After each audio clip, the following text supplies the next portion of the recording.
A língua portuguesa é um poderoso instrumento de interação social e cultural. Por ser dinâmica, modifica-se de acordo com as necessidades dos grupos sociais que dela fazem uso. Fiquem agora com a aula de língua portuguesa da professora Bruna. Olá, eu sou a professora Bruna Poliana e a nossa aula de língua portuguesa vai começar. Galera, vocês gostam de assistir filmes de terror? Vocês sentem aquele medo quando aparecem imagens como essa que está aqui no slide? Vejam só, pensando nas possíveis respostas de vocês, eu coloquei duas orações aqui. Não, fico assustado. Quem tem medo me responderia dessa seguinte forma. Mas quem não sente medo algum de filme de terror me responderia, não fico assustado. Deu para perceber que essa oração tem palavras, as duas orações têm palavras iguais. No entanto, há uma diferença entre elas, que é justamente a vírgula. Ou seja, a presença ou a ausência da vírgula vai mudar o sentido do seu discurso. E é por isso que na aula de hoje nós vamos trabalhar o emprego da vírgula. A vírgula é um sinal gráfico de pontuação que tem várias funções que a gente vai conhecer agora. É importante lembrar que há casos onde a vírgula é proibida, que são eles: sujeito e verbo você nunca pode separar, e assim como você nunca deve separar os verbos dos seus complementos. Vejam a seguinte oração: o professor devolveu as provas corrigidas. Caso eu colocasse uma vírgula após a palavra professor, esta oração, o emprego da vírgula, no caso, estaria incorreto, porque eu estaria separando o sujeito da oração do seu verbo. E se eu colocasse a vírgula, por acaso, depois do verbo devolveu? Novamente, eu estaria empregando a vírgula de forma equivocada, tá? A primeira regra quanto ao uso da vírgula, ela serve para separar o aposto. Na frase, à beira-rio, ponto turístico de Imperatriz é bastante movimentado aos domingos. Vejam só, esse termo que está isolado entre vírgulas, eu vou chamar de aposto. O que é o aposto? É um termo explicativo de um termo anterior. Eu estou especificando que beira-rio é essa, eu estou dando característica, eu estou detalhando. Por isso, toda vez quando eu tenho um termo explicativo, ele deve sim ser isolado por vírgulas. Nossa primeira regrinha de hoje. Segunda regrinha, isolar vocativo. A vírgula serve para isolar vocativo. O que é o vocativo? É um chamamento. A gente usa o vocativo constantemente no nosso dia a dia, nas redes sociais, no nosso discurso oral também ele é bastante presente. Veja só, quero comer, gente, ei, vamos comer uma panelada? Ou então, meu pai amado, esqueci meu celular. Todas essas palavras que estão isoladas por vírgulas, elas são chamadas de vocativo e por isso tem a presença dessa pontuação. Terceira regrinha, isolar expressões que indicam circunstâncias variadas, seja ela de tempo, lugar, modo, companhia, entre outras. Na oração, todos em meio à festa se puseram a fazer brindes aos convidados. O termo que está isolado entre vírgulas, eu chamo de adjunto adverbial. Os adjuntos adverbiais, eles exprimem circunstâncias, de tempo, de lugar, de modo e de companhia. E quando é que eu vou colocar, isolar adjunto adverbial através de vírgula? É quando o adjunto adverbial não estiver em seu lugar de origem. Como assim, professora? Na língua portuguesa, assim como em todas as línguas, existe uma estrutura chamada canônica. Ou seja, na nossa língua, a gente pronuncia primeiro o sujeito, depois o predicado. O adjunto adverbial, tradicionalmente, ele vem dentro do predicado. Quando ele está fora do predicado, ele tem que vir isolado com vírgula. Como no caso aqui da primeira oração. Todos, em meio à festa, se puseram a fazer brindes aos convidados. em meio à festa está dentro do sujeito, por isso esse adjunto adverbial está isolado por vírgula, porque ele está intercalado aí dentro do sujeito.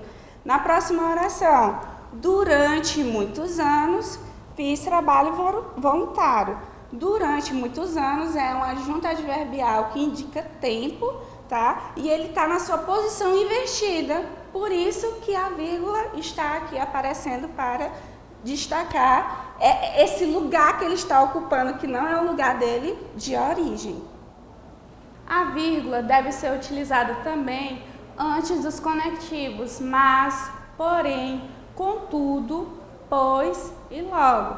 Vejam só, conectivos que ligam orações são chamados de conjunções. Nesse caso aqui, nós temos uma conjunção opositiva, que liga duas orações. Faça suas escolhas, mas seja responsável por elas. Estudou muito durante o ano, logo deve conseguir uma vaga na faculdade. Aqui no exemplo 2 nós temos uma conjunção conclusiva, tá? Que está ligando duas orações.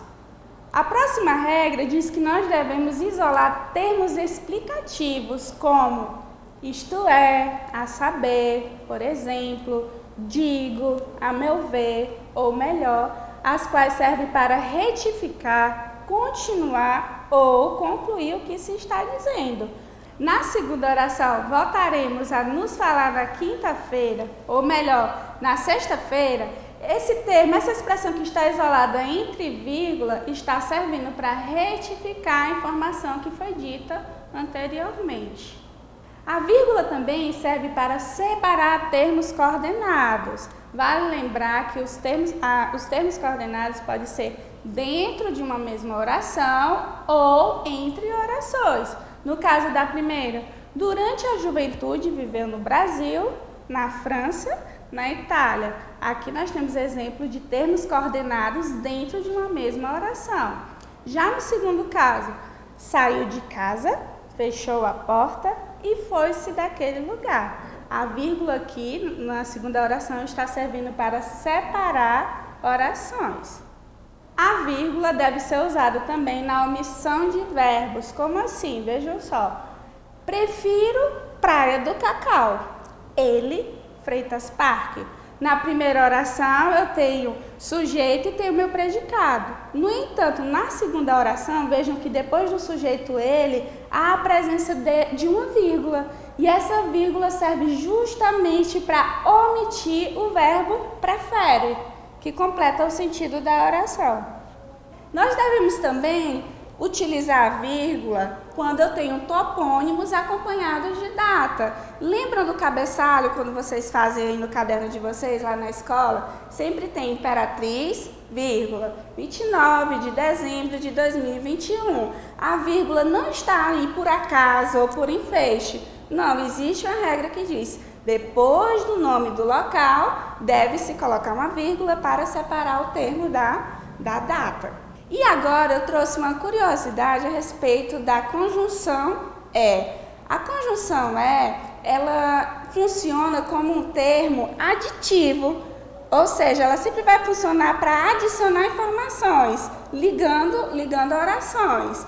A professora estudou e trabalhou bastante. Aqui nós temos duas orações interligadas pela a conjunção e. Toda vez quando eu tenho uma conjunção indicando adição, ela não vai necessitar de vírgula, mas vai ter três situações que a gente vai conhecer agora, que mesmo utilizando a conjunção vai aparecer a vírgula.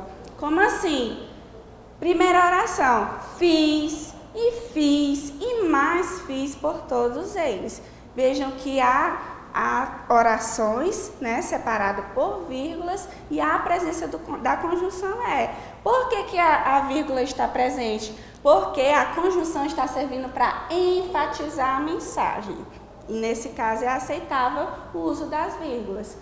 Próximo exemplo, Mariana cursou medicina e Marília jornalismo. Nós temos aqui a presença da vírgula antes da conjunção é, porque trata-se aqui de sujeitos diferentes. Nós temos dois sujeitos aqui, nós temos Mariana, que foi a que cursou medicina, e temos a Marília em seguida, que foi a que cursou jornalismo.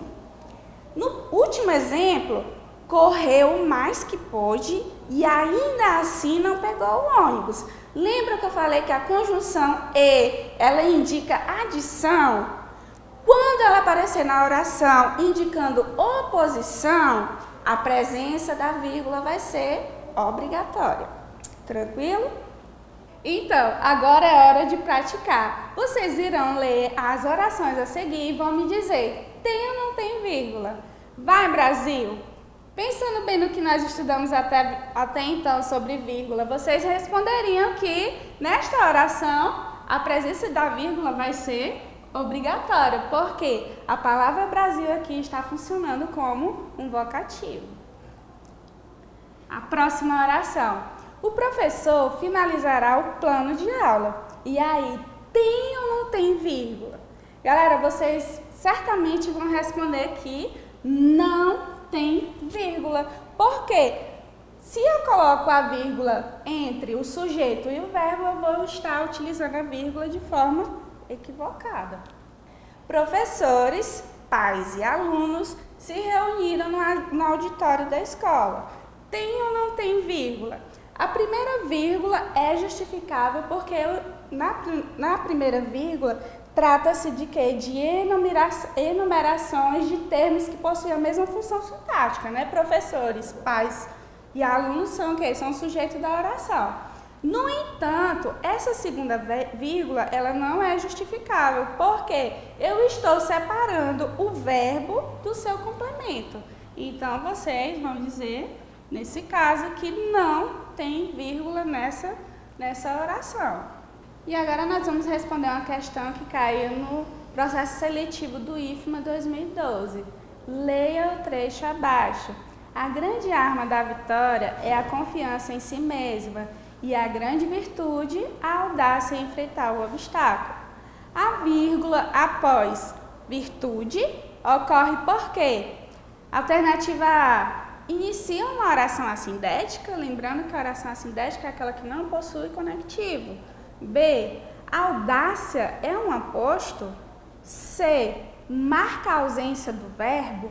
Ou, letra D. Separa termos da mesma função sintática. Vejam só, galera. Nesse período aqui, nós temos duas orações, certo? Onde a primeira você consegue identificar o sujeito, que é a grande arma da vitória. Você consegue identificar também o predicado. No entanto, na segunda oração, a gente percebe a presença do sujeito, mas logo após o sujeito, há a presença de uma vírgula. E essa vírgula vai servir justamente para marcar a ausência do verbo. Então, vocês vão responder aqui que a alternativa correta é a letra C. Essa vírgula está servindo para omitir um verbo dentro da oração. E agora eu tenho um desafio para você.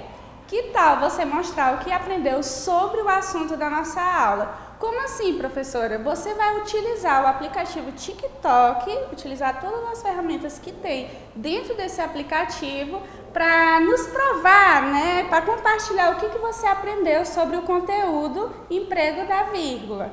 Ah, professora, mas o TikTok não é voltado mais para dança, mas existem ferramentas lá que você pode incluir texto. Então, é só você utilizar a criatividade e enviar o seu vídeo para o número que aparece aqui na sua tela, tá? E assim a gente encerra mais uma aula de língua portuguesa. Muito obrigada pela sua atenção e até a próxima!